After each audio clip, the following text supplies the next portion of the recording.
ചരിത്രപ്രസിദ്ധമായ മയ്യഴി മാതാവിൻ്റെ തിരുനാൾ മഹോത്സവം 4ാം ദിനത്തിലേക്ക് കടന്നു. കിലോമീറ്ററുകൾ താണ്ടിയെത്തുന്ന തീർത്ഥാടകരെ കൊണ്ട് പള്ളി അങ്കണവും മാഹിയുടെ പ്രധാന റോഡുകളും നിറഞ്ഞു. പ്രാർത്ഥനയുടെയും വഴിപാടുകളുടെയും ദിനമായിരുന്നു ഈ 4ാം ദിനവും. 4ാം ദിനത്തിലെ തിരുക്കർമ്മങ്ങൾ അതിരാവിലെ തന്നെ പതിവ് പോലെ ആരംഭിച്ചു. 4ാം ദിനത്തിൽ പ്രത്യേകിച്ചും നേർച്ച കാഴ്ചകൾക്കും വഴിപാടുകൾക്കും പ്രാധാന്യം നൽകി. വിശ്വാസികൾ ഭക്തിയോടെ മെഴുകുതിരികൾ കത്തിച്ചും നേർച്ചക്കുഴി നൽകിയും പള്ളിക്ക് കാണിക്ക അർപ്പിച്ചും തങ്ങളുടെ പ്രാർത്ഥനകൾ സമർപ്പിച്ചു. തീർത്ഥാടകർക്ക് ആവശ്യമായ സൗകര്യങ്ങൾ ഒരുക്കുന്നതിൽ പള്ളി കമ്മിറ്റിയും പോലീസും സന്നദ്ധ പ്രവർത്തകരും സജീവമായിരുന്നു.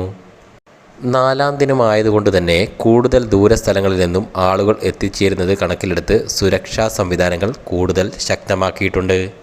തിരുനാളിൻ്റെ പ്രധാന ദിവസങ്ങളിലേക്ക് കടക്കുമ്പോൾ വരും ദിവസങ്ങളിലും കൂടുതൽ ഭക്തജനപ്രവാഹം പ്രതീക്ഷിക്കുന്നു.